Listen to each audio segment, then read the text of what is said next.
بسیاری از افراد اعتقاد دارند که در این دنیا مکانهای مرموزی وجود داره که ما رو به دنیای ناشناخته ها میبره.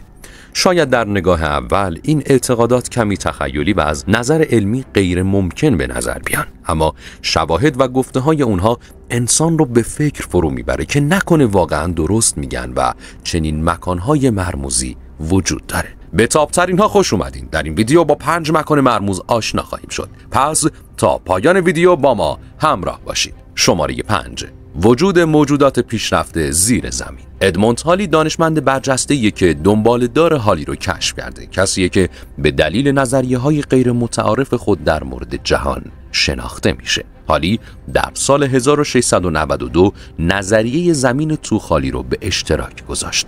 طبق فرضیه او زمین از 3 پوسته توخالی متحدالمرکز مانند عروسک‌های ماتریوسکای روسی تشکیل شده. اما حدود 75 سال بعد لئونارد اویلر، ریاضیدان قرن 18، این نظریه رو اصلاح کرد. به گفته اویلر زمین کاملا توخالیه و هیچ پوسته متحدالمرکزی وجود نداره. در عوض یک خورشید در مرکز اون قرار گرفته. او همچنین فکر می‌کرد که قطب شمال و جنوب دروازه‌هایی برای ورود به زمین توخالی هستند که موجودات پیشرفته در آن زندگی می‌کنند. طبق باور اویلر این موجودات از نظر فناوری بسیار از ما پیشرفته‌ترند. بعداً در سال 1990 کاوشگر آمریکایی دریاسالار برد در کتاب خودش نوشت که زمانی که در سفری برای مستندسازی قطب جنوب و شمال به اونجا رفته بوده با زمین توخالی روبرو شده. اون در این کتاب توضیح داده که ورودی منتهی به زمین توخالی اویلر رو کشف کرده و در اونجا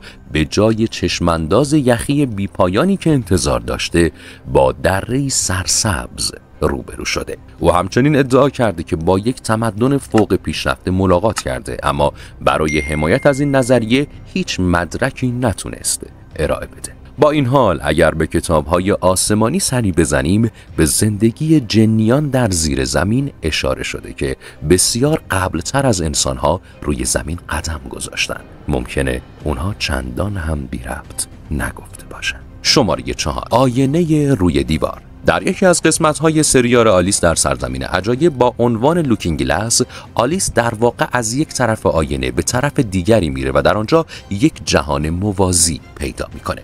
این ممکنه یک داستان فانتزی باشه، اما برخی از مردم فکر میکنن که حقیقتی در پس اون وجود داره.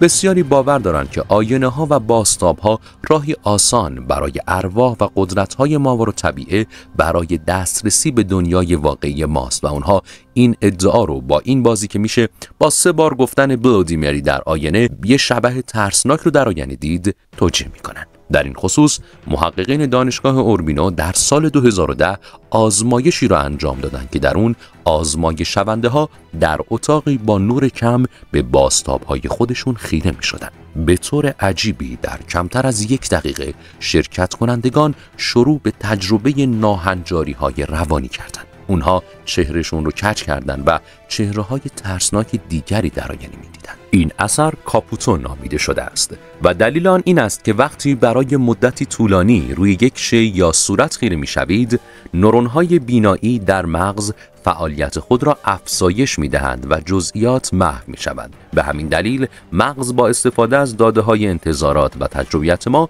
شکاف‌ها را پر می‌کند. بنابراین به نوعی میتوان آینه ها را به عنوان دریچه هایی در نظر گرفت که به ابعاد ناراحت کننده ای از روان خود ما باز می شوند. شماره 3: جزیره اینویت تنت. کلمه اینویت تنت به معنی بدون بازگشته و این نام به خوبی این جزیره مرموز در کنیا رو تعریف میکنه. طبق افسانه های محلی هیچ کس نمیتونه از این جزیره برگرده. منابع خبری محلی گزارش دادند که در سال 1935 ویدیان فاکس، یک کاشف انگلیسی، تصمیم گرفت که همراه 5 نفر دیگه به یه سفر اکتشافی در این جزیره بره.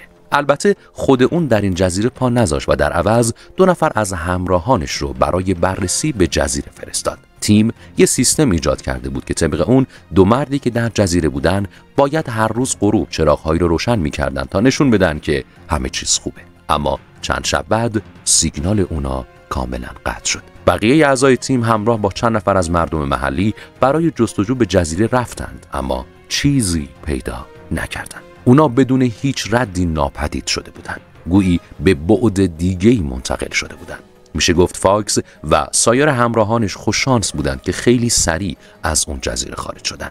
با اینکه شواهد زیادی در این باره وجود نداره، اما نظریاتی در مورد علت این ناپدید شدنها ارائه شده. از بالای این جزیره درست مثل یک کاسه آتشفشانیه که به نظر میاد بقایای یک آتشفشان باستانی باشه. در ضمن دریچه تورکانا که محل قرارگیری این جزیره است هم خانه آتشفشان‌های بی اثر دیگه‌ای است. برای همین این احتمال وجود داره که جزیره بخارهای سمی نامرئی ساطع کنه که باعث خفگی اونایی میشه که وارد جزیره میشن. در ضمن این احتمال هم وجود داره که سطح زمین در جزیره فرو بریزه و افرادی که در اونجا قدم گذاشتن رو در خودش فرو ببره. میشه اینطور تصور کرد که هنوز لایه‌های ماگمای ناپایداری اونجا وجود داره که باعث تخریب سطح زمین میشه. البته همه اینها تنها نظری است و اثبات نشده. شماره 2، اسباب بازی شیطان. پل راکتوز آلمان یک اثر هنریه که انعکاس اون روی آب یک دایره کامل رو تشکیل میده. این پل ظاهراً یک ارتباط و ورودی به دنیای آینه‌ای زیر اونه. از اونجایی که دایره ها به دلیل شکل غیر خطی خود اغلب به عنوان پورتال های بین بعدی در نظر گرفته میشن و طبق باورهای رایج آینه ها دریچه هایی برای ارواح هستند، این مکان بیشتر از هر مکان دیگه‌ای شانس تبدیل شدن به موضوع داستان های ترسناک رو داره.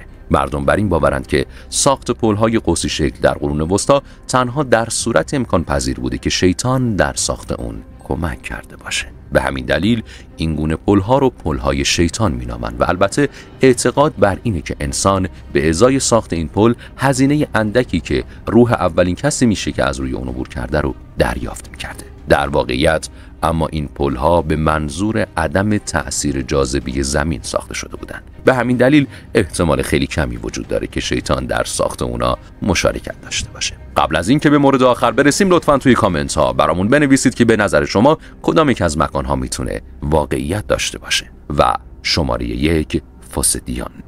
فوسدیون در منطقه بورگوندی فرانسه واقع شده و یه منطقه جادوییه.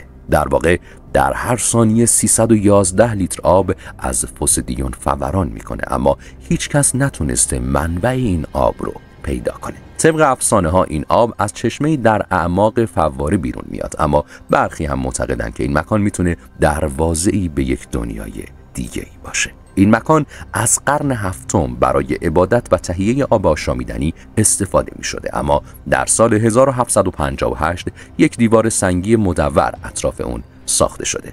همین شکل دایره‌ای باعث تقویت این باور شد که این فواره دریچه‌ای بین ابعاد مختلفه. برخی معتقدند که شکل و ظاهر این فواره نشونه چرخه‌های بی‌نهایت رشد و انرژیه. در قرن 18 مردم محلی سعی کردند که نگاهی به اعماق چشمه بندازند و سرنخی در مورد آبی که از اونجا بیرون می اومد پیدا کنند. به همین دلیل برخی به درون فواره شیرجه زدند، اما اون افراد ناپدید شدند و دیگه هیچ وقت دیده نشدند. همین مورد باعث تقویت این باور شد که این فواره دریچه‌ای به یک دنیای دیگه است.